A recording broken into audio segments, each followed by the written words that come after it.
one needs help. Yo ho! Welcome to A Pirate's Life. Nobody expected Pirates of the Caribbean: Curse of the Black Pearl to be as big of a hit as it was. The film led to 4 highly successful sequels. Johnny Depp became one of the biggest stars in Hollywood playing Jack Sparrow, and revitalized the modern-day blockbuster. Today, we're setting sail and finding out what exactly went into making the Pirates of the Caribbean: Curse of the Black Pearl. So I'd be having that dress back before you go.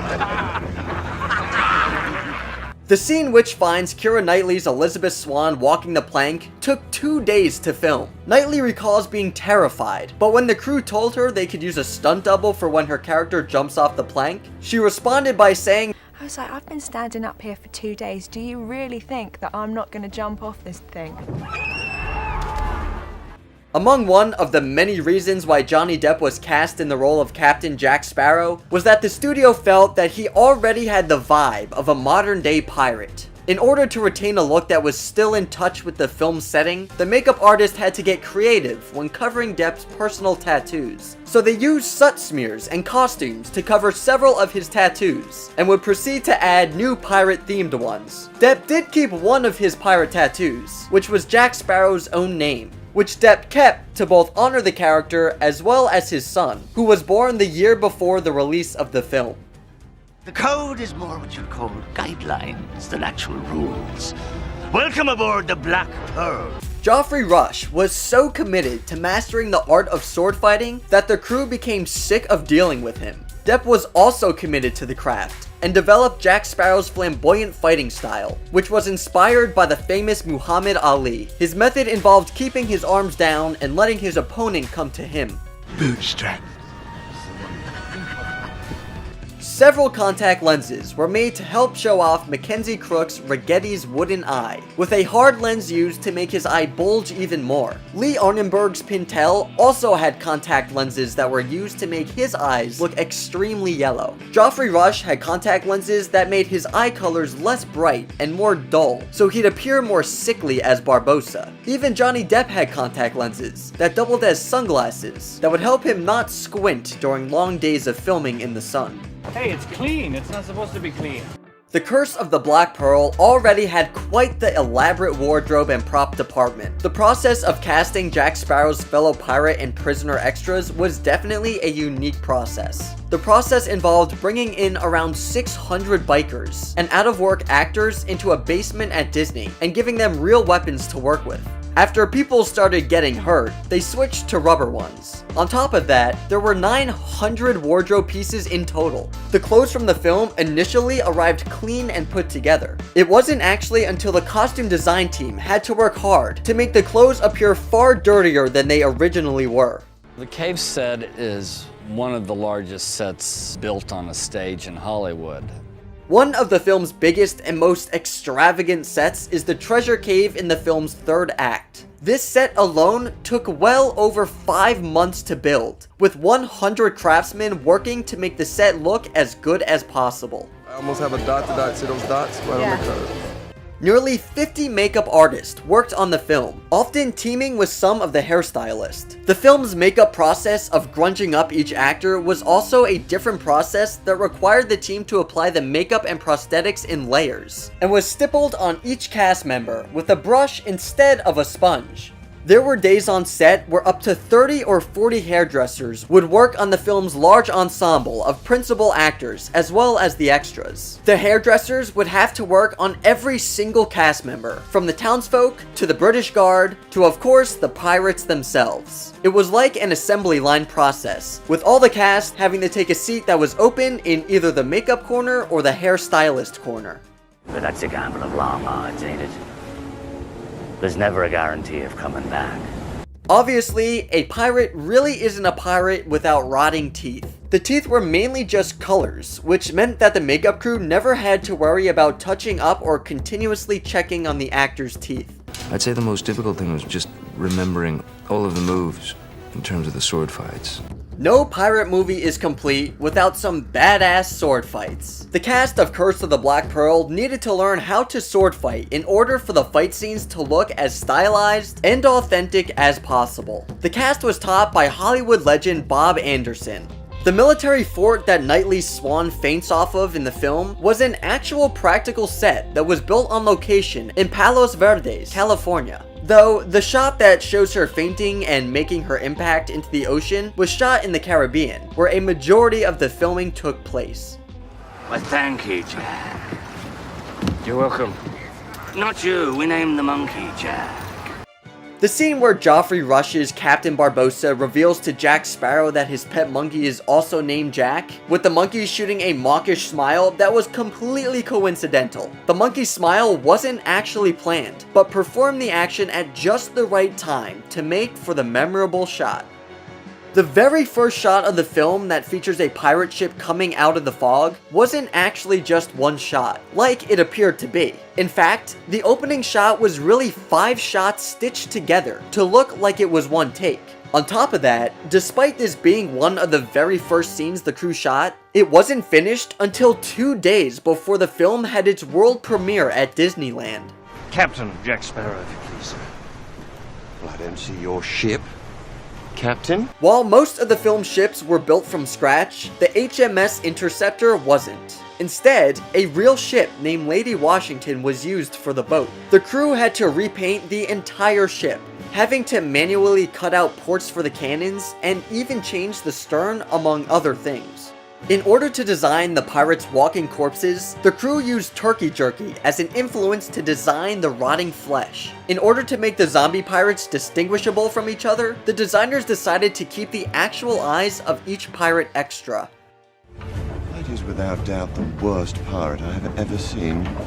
The pirate genre had been dormant for many years after the swashbuckling film Cutthroat Island turned out to be a box office flop. Writers Ted Elliott and Terry Rossio had been wanting to make a pirate-themed movie with a supernatural twist since the early 90s and decided to pitch it to Disney. The Mouse House was certainly hesitant at first, but decided to make the script into an adaptation of their popular theme park ride, Pirates of the Caribbean. Steven Spielberg was at one point attached to direct the film before Gore Verbinski. A year prior to the release, another film based on a Disney theme park attraction was released, in the form of The Country Bears. The film was an unmitigated critical and financial disaster, so much so that Disney head Michael Eisner feared that the concept of a film based on a theme park ride would no longer work. Eisner tried to shut down the film, but Verbinski told his team to continue to work on the film. After Eisner was shown concept art for the film, he ultimately decided to let Verbinski move forward with the film. You are without doubt the worst pirate I've ever heard of. But you have heard of me. Before Johnny Depp was cast in the iconic role of Jack Sparrow, the creative team actually had other actors in mind. The role was actually written with Hugh Jackman in mind. Matthew McConaughey, Robert De Niro, Jim Carrey, Christopher Walken, and Cary Elwes were also looked at to possibly take on the role of the famed pirate. Eisner was initially not a fan of Depp's portrayal of Jack Sparrow, and was most confused about the character's personality. Eisner was so pessimistic that he thought Depp's eccentric performance would sink the whole movie, because audiences wouldn't be able to get behind the character. This prediction turned out to be far from the truth, as Depp was so universally praised for his performance that he even earned an Oscar nomination for Best Actor. Much like the casting of Jack Sparrow, there were plenty of actors in consideration for the role of Will Turner, with it finally being narrowed down between Ledger and Orlando Bloom. Ultimately, the team went with Bloom. I saved your life, you saved mine, we're square. Depp claims that the look, mannerisms, and partying lifestyle of Captain Jack Sparrow were inspired by Rolling Stones guitarist Keith Richards. Depp said that the main reason he chose Richards was because he saw pirates as the rock stars of their day, and felt that Richards perfectly captured that aura.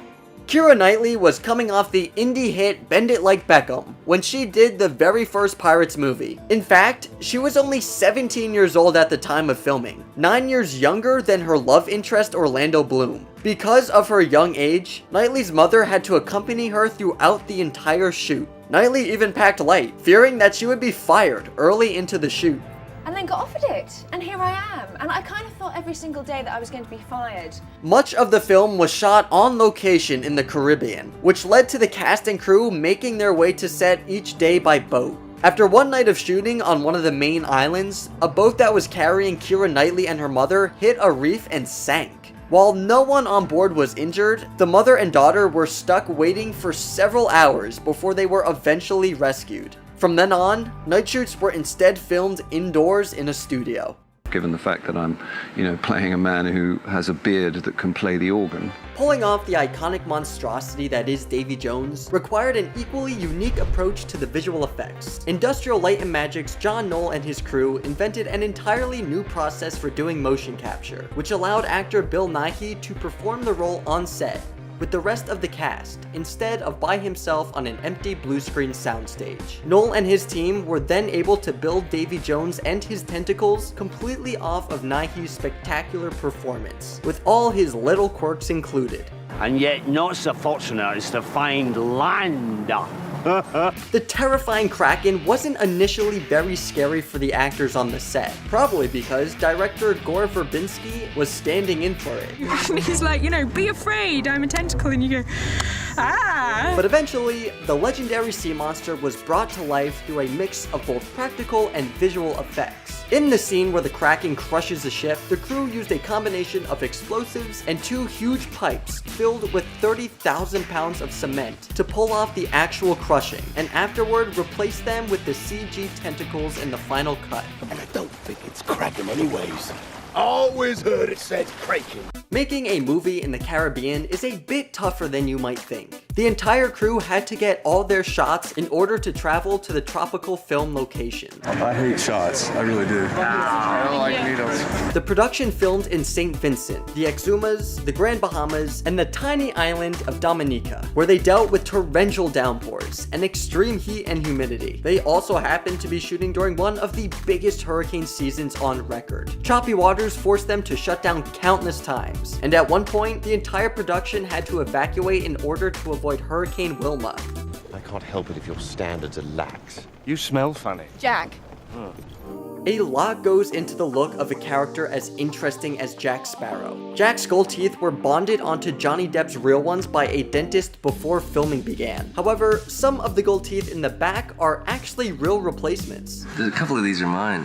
These ones towards the back belong to me. Depp got the idea of having different things in his hair from Rolling Stones guitarist Keith Richards, who was a huge inspiration for the character. Another notable accessory, Sparrow's striped sash from the first movie, had actually been lost. So the wardrobe department tracked down the mountain villagers in Turkey who wove the original and had them churn out another 100 yards of the sash. Boliki-liki. If you think Jack's normal look is wild, wait till you see his getup as the god of a cannibal tribe. Sparrow's clever face paint design was an idea that Gore Verbinski and the makeup team came up with on the day of the scene. However, the toe necklace was Depp's idea and was molded and sculpted from spare materials on set. Sparrow's fluffy scepter was actually a prop that was brought to set by a visiting friend of Depp's, who ended up making 2 more for the production. You do know Will taught me how to handle a sword. Having missed out on sword fights in the first film, Keira Knightley made up for it by getting all the sword fights she could handle in Dead Man's Chest. Knightley took to the sword very quickly, never failing to get the choreography on the first try. Not only did she pretty much do all Elizabeth's sword fights herself, she also outdid her fellow castmates, and even earned the respect of the stunt team. Easily one of the more creative sword fights ever filmed, the 3-way duel started on the Disney lot, where the stunt team worked out the choreography in a metal wheel, fashioned with hidden handles and handrails. On set, the wheel was rigged to a truck and pulled through the jungle with the actors harnessed inside. As awesome as it looked, the actors did not recommend the experience. I wouldn't really try that, huh? When it came time for Jack Sparrow's fateful showdown with the Kraken, some elements were a little more real than others. Specifically, the monster's, spit. The spit in question was made of concentrated saline and blown out of a bucket by an industrial-sized fan onto poor Mr. Death, after it had been tested on his stand-in, of course. You can safely assume it wasn't Death's favorite gag. The foulness of just living in it is wrong. Altogether wrong. If there was ever a scene that could out-weird a three-way sword fight in a rolling wheel, the bone cage sequence might have pulled it off. In order to get some authentic performances, the actors were strapped in and literally rolled down a hill, swung from a crane, and at one point, Gore Verbinski had them carry the cage and run with it themselves. This is the last day and Dominica and Gore's just trying to punish us. That's what it is. The actors may have had a rough day, but the dummies had it even worse.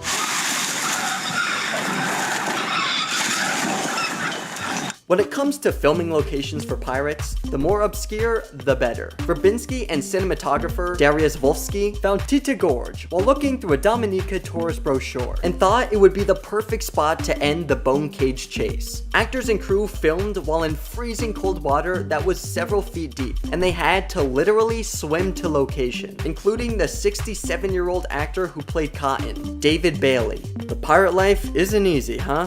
Funny way to get to the office, huh? Who'd have guessed that the open ocean would be so hard to shoot on? Well, the crew had particular trouble getting boats to stay in place, so Gore Verbinski could get the shots he wanted. You know, right when you line it up, everything moves.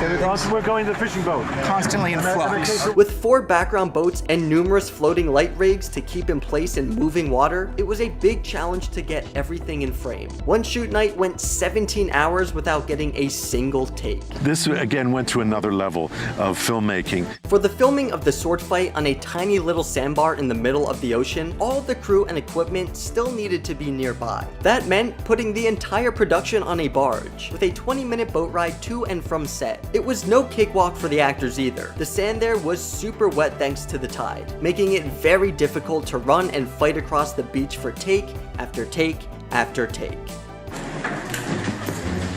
There's no one there. Johnny Depp stayed in character even when he flubbed his lines. And much like Jack Sparrow, Depp was the source of numerous comical moments on set. At one point, he even forgot the name of the notorious Davy Jones's ship. Crocodile machine or whatever it's called. What's the bloody thing called? Flying what? Dutchman. But he was also very helpful to his fellow cast. Seems like it's always a good time when Jack Sparrow's around. Sorry. When it comes to a crew the size of a small army, you can never have enough snacks. Actor Jack Davenport, who played the Commodore James Norrington, was a bit surprised to learn just how much of the budget was going to the munchies. I remember saying to craft services chef one day, "What is your budget for all this?" He looked me square in the eye and said, "Essentially unlimited." I was like, "What does that mean?" He was like, "I don't know, 2 million?" I was like, "For snacks?" And he was like, "Yeah." Safe to say, no one went hungry on this production. Time to feed. When The Curse of the Black Pearl was made, there were no plans for any sequels. So while filming for her next movie, Domino, Keira Knightley chopped off her actual hair for the part, assuming she wouldn't be reprising Elizabeth Swann. But when the sequels were announced, Knightley had nothing for the Pirates' hair and makeup team to work with. So in Dead Man's Chest, Miss Swann's long locks are in fact hair extensions. This is the Super Bowl of the motion picture business right here. The gigantic ending battle between the Black Pearl and Dutchman is one of the biggest set pieces in movie history. They filmed the sequence in a military hangar, where they constructed a massive set. It required 920 feet of blue screen, which is one of the biggest in film history, electrical cables that stretched over 8 stories tall, massive ships on gimbal systems to rotate them, and a water system to simulate rain. The pure mass of this set is hard to comprehend, and all of this was designed and built in just 3 months. The visual effects side of this battle was a massive undertaking of its own, as the sequence had over 320 VFX shots, which made up 1/3 of all visual effects shots for the movie.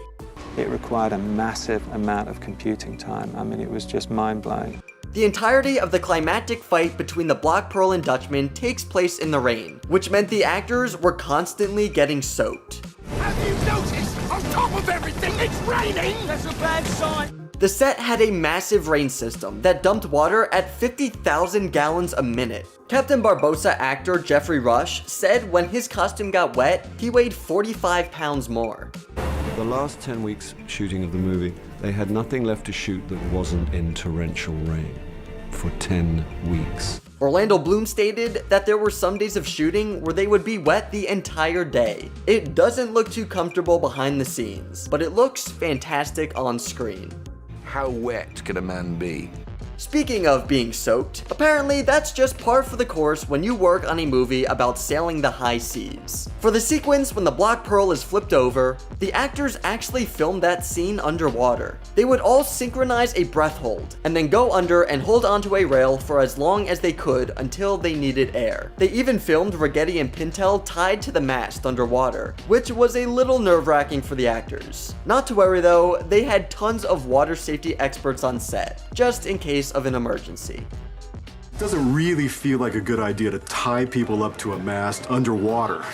The dramatic and beautiful scene where the Endeavour ship gets torn to shreds with Beckett still on it is more practical than you probably think. All the actors, including Beckett, were filmed separately from the exploding ship. They had a crew member counting on set, so all the actors could hit their marks at the proper time. 9, 10, 11. They then shot the same sequence, but this time with no actors. They used pyrotechnics and shot debris out of cannons to simulate the ship blowing apart. Motion-controlled cameras were used for both takes, so the shots could then be easily composited together for a seamless sequence of beautiful destruction. Looky here, boy. A lost bug. If you thought Davy Jones sword fighting with Jack Sparrow on a high beam up in the air was fake, you'd be half right. The fight was shot practically, with Johnny Depp and a Davy Jones stunt double performing the fight on a small piece of the set. The long swooping shot following this fight starts off 100% CGI, including Johnny Depp, then transitions into the real Johnny Depp and stunt double performance. It's a perfect example of practical elements and CG working together. Step lively! With a will! Run away, sir.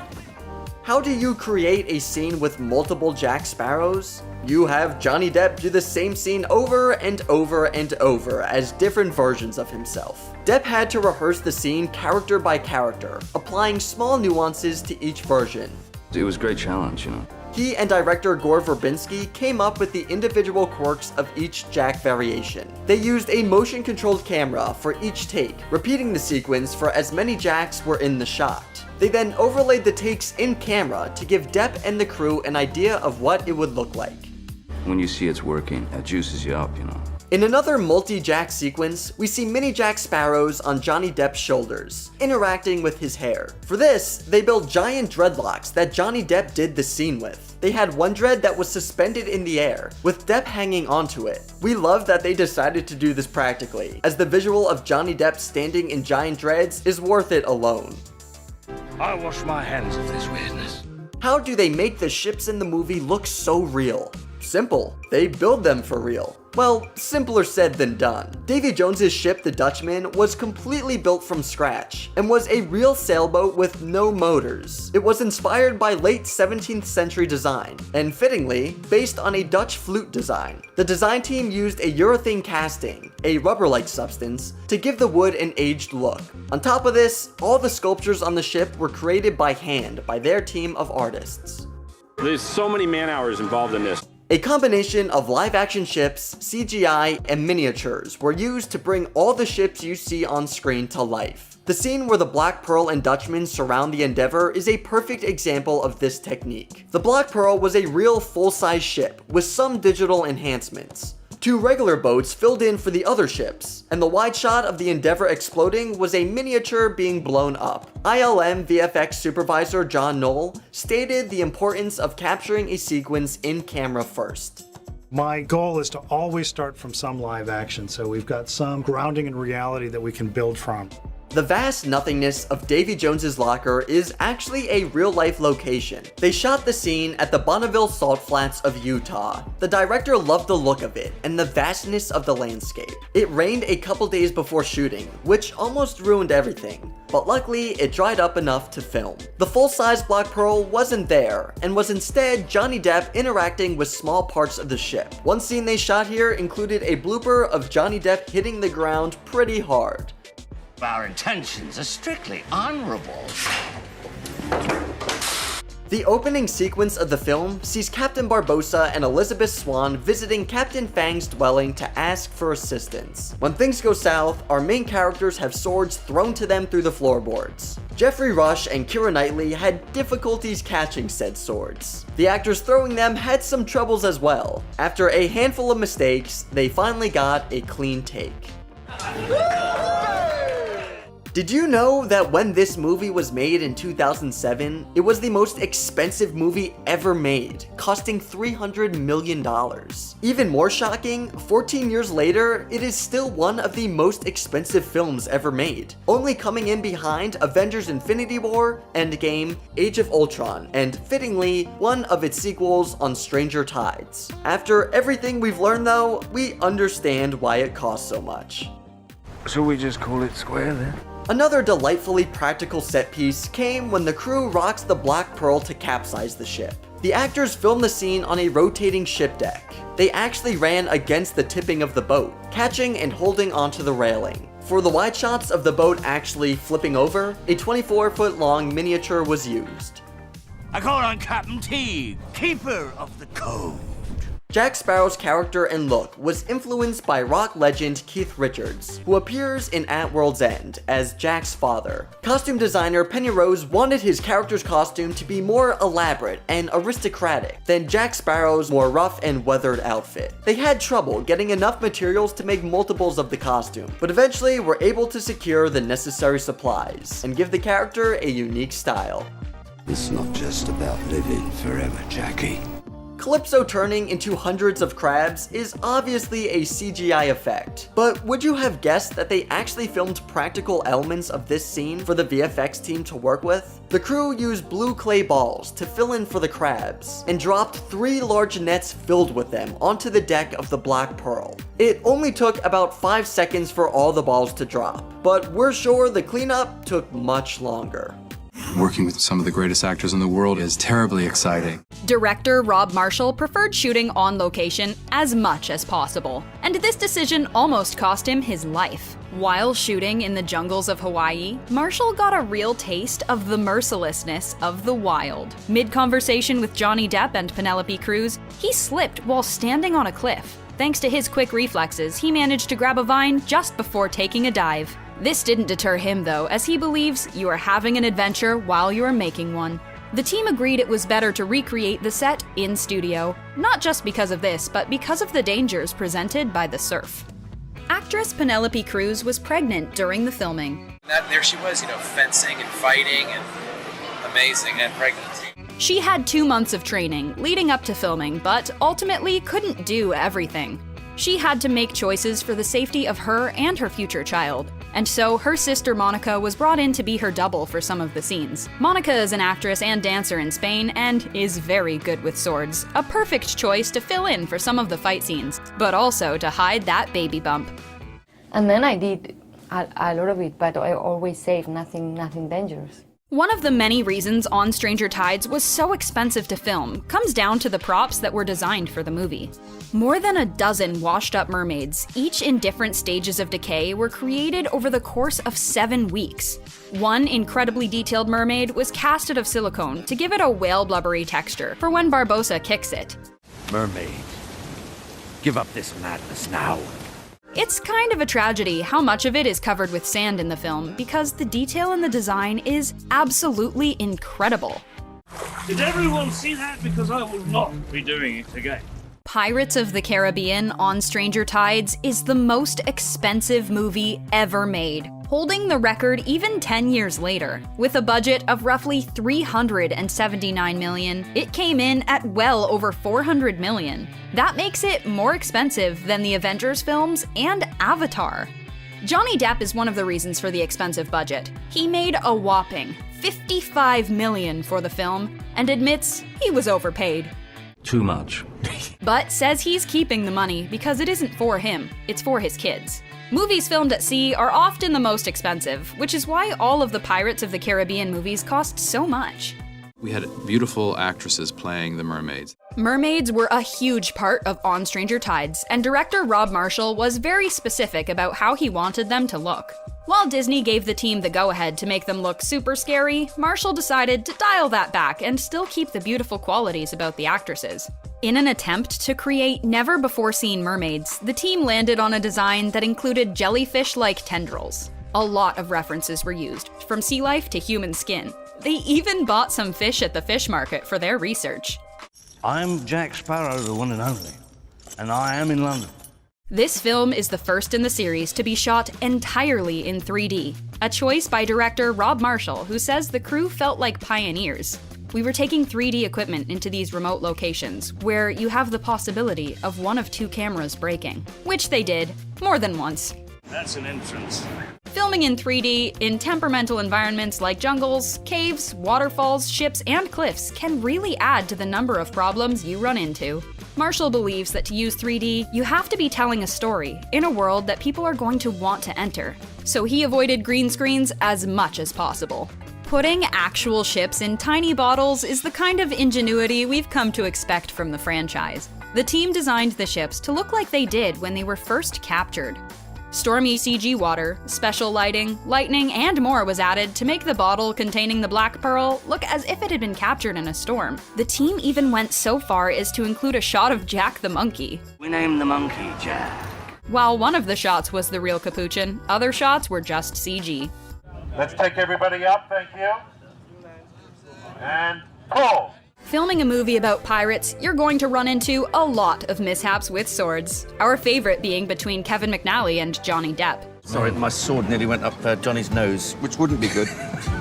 While it sounds innocent enough, these mistakes can often be quite dangerous. But luckily, no one was hurt and we got great bloopers. Like Depp, trying again, and again, and again to take Cruise's hat off with his sword. I think this take's going very well, don't you? In order for Penelope Cruz to do such a perfect imitation of Depp's character, the whole thing was staged like dance choreography. To keep her identity a secret involved an intricate costume, carefully planned shots, low lighting, and a ton of CG. While the two of them battle it out on the rafters, they're strung up in complicated rigs. To remove all the wires, the editors replaced the roof in CG and created the CG barrels you can see in the background. Many girls dream of being a mermaid, and the women casted to play them in On Stranger Tides were thrilled to be there. Being evil, an evil mermaid, but it's gonna be awesome. Actual Olympic athletes were hired for some of the sequences, while actors took on the speaking parts, and the stunt doubles took on some of the more dangerous work. There'll be mermaids upon us within the hour, you mark my words. Animals have to go through months of training to perform simple tasks, but training is always fun when there's food around. For Chiquita the monkey, a lot of time, grapes, bananas, and pudding goes into training.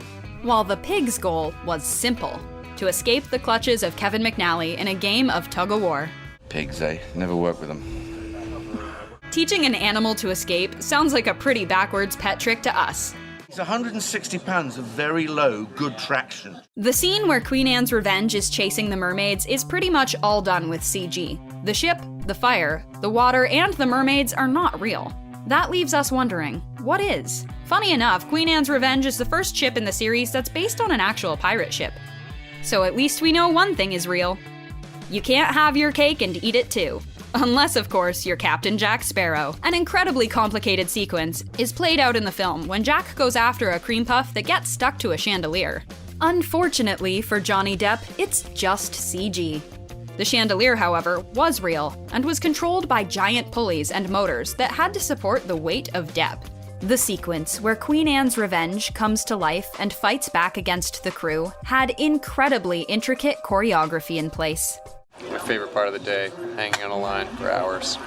A lot had to come together in order for this scene to work, from pyrotechnics to sword fights, and half the cast fighting back against magical ropes, some of which were CGI. It made for quite the shot. Filming in the port of Los Angeles on the HMS Providence was an exciting adventure for the cast and crew, because it was actually fully functional as a ship and required a sailing crew. A fully CG version of the ship was also designed for when the mermaids tear it apart. What we're wondering is how much of the cast got seasick while filming on the ship. And today, we are filming Pirates of the Caribbean. Dead men tell no tales. Follow me. Hi, is your bank running?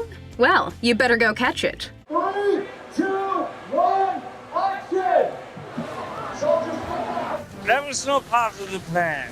What fun is CGI when you've got a team that can put together a production like this? We've got a tractor at the core of that bank, which was built by the art department, and of course, this stampede of horses.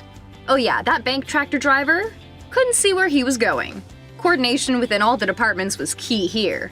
Did we mention this was at the top of filming? Off to the races we go. Everybody clear? 'Cause the wall is coming down. 3, 2, 1, Yeah, we were serious. Not a shortcut was taken to pull off stunts of this magnitude.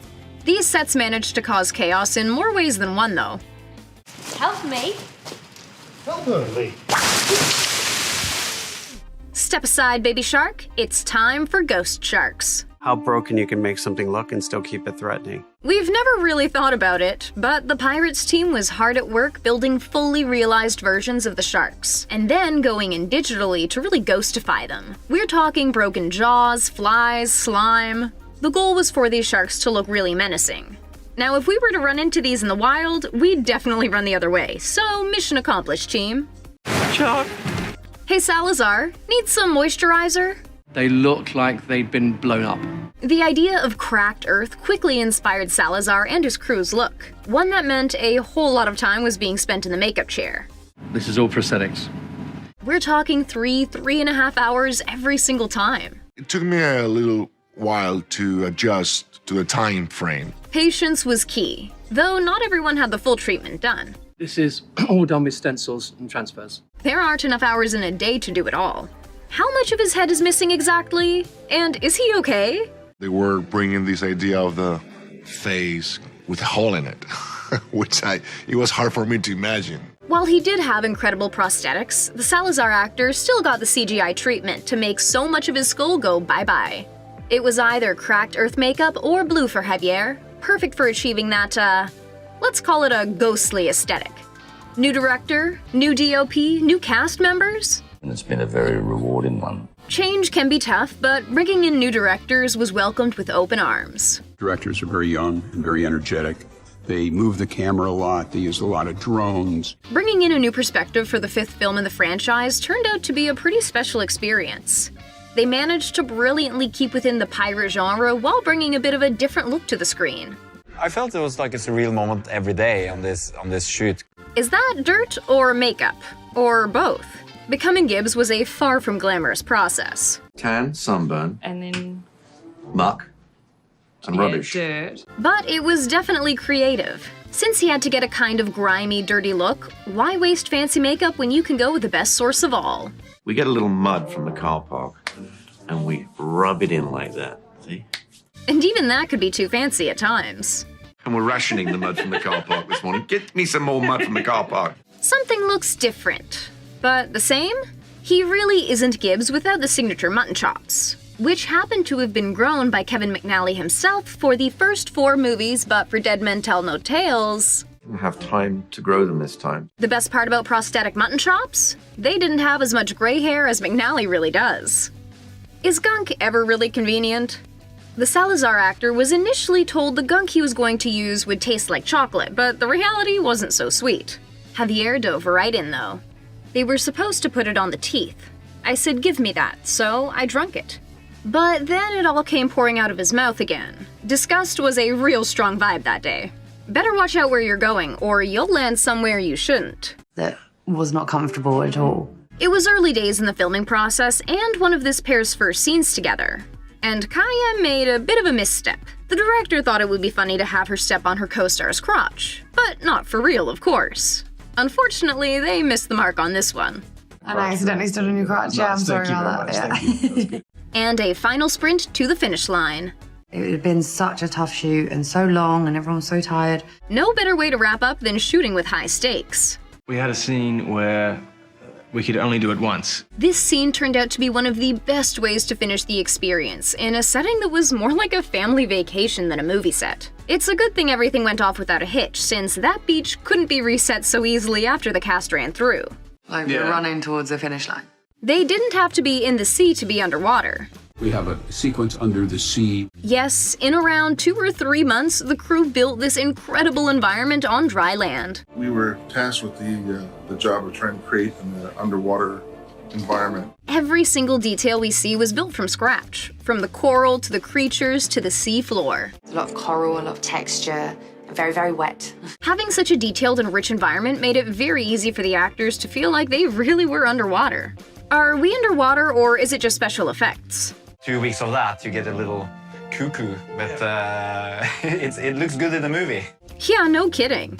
We'd be asking that if we saw lights and shadows that so convincingly made it feel like we were in the bottom of the sea too. We ended up with a very simple system of just old-fashioned water trays. A giant lighting rig and small pools of water that were hung up along the ceiling and connected with other lights that could be manipulated while shooting made all of this possible. Who needs CG when you've got blinking lights and perfectly rippled water?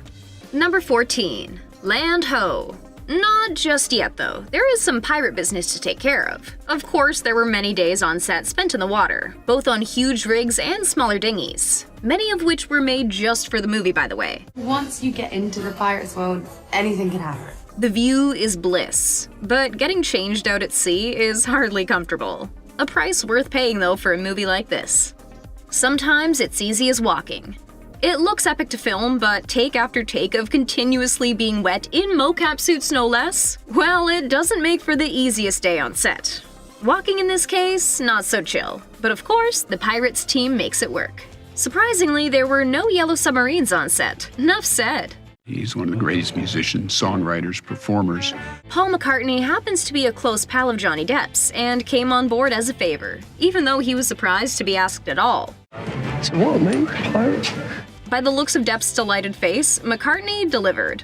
Oh, Maggie, Maggie May, they have taken her away. Yeah, I'm loving it. They look good, but they are far from practical. Kaya Scodelario was whipping out stunts on set all while wearing 17 layers, including a tight corset. I'm very much a jeans and t-shirt girl, so I was quite nervous about all of that. There were also plenty of heels on set, but not just for the women. Take note Brenton Thwaites was sporting them in not-so-ideal conditions. I found the high heels on the boats to be pretty challenging. Toss those heels overboard! Sorry, we're here for the Pirates of the Caribbean content. Whoa, yep, this is it. No solo acoustic guitar tracks here. Dead Men Tell No Tales went all out, recording the orchestrations and incidental music live for the film. It really does take a village, and this one can certainly play. Listen to that string section. And next up, we'll be serenaded by Jack Sparrow himself. When he wasn't busy Jack Sparrowing, Johnny Depp could be found tucked away spending some quality time with his guitar. It's nice to see that kind of quiet side to him, I think. Between Depp and that orchestra, this team was set for tunes. How many ships does it take to make a Pirates of the Caribbean movie? For Dead Men Tell No Tales, there were a whopping 13 ships built, including one that measured a massive 160 feet long. And these were no basic boats. You see every detail, tiny detail of the construction of the set is so well taken care of. Period speak is tricky business. Kevin McNally has been doing the Pirates gig from the very beginning, and if something didn't sound right, he was gonna know it. His accurate ear came in very handy for Kaya as she was still learning the ropes. We were discussing in line, I think I say okay, and he pulled it up and he said, nope, that is not historically accurate. Sticklers for detail make Pirates of the Caribbean the legendary franchise it is. Some takes may have been ruined, but it doesn't mean they weren't fun. When takes went sour, it wasn't necessarily because an actor messed up. In this case, it's because this pirate was a bit too good at his job. Well, actually, he didn't. The actors around him did. Like myself. At least they all got a good laugh. Number 23. No matter which costume it was, you can be sure it was detailed to the max. There's 2 different costumes. There's a clean version and then this one, which is what we call the ghosted version. From the fine silver embroidery to the individually attached buttons, the character in this costume speaks volumes. Number 24. The production schedule got thrown for a loop because the one and only Jack Sparrow was so often late. It was such a problem that the team actually had a production assistant literally staking outside of Depp's house in a car, waiting to see when the actor woke up just so the production could get moving. Filming was then further delayed by an offset hand injury that put Depp out of commission. Where so much magic happened. Working on Whitsunday Islands is particularly special because they happen to be sacred lands. Before the crew began filming, representatives from the Ungaro people performed a traditional smoking ceremony to bring good spirits to the team and production.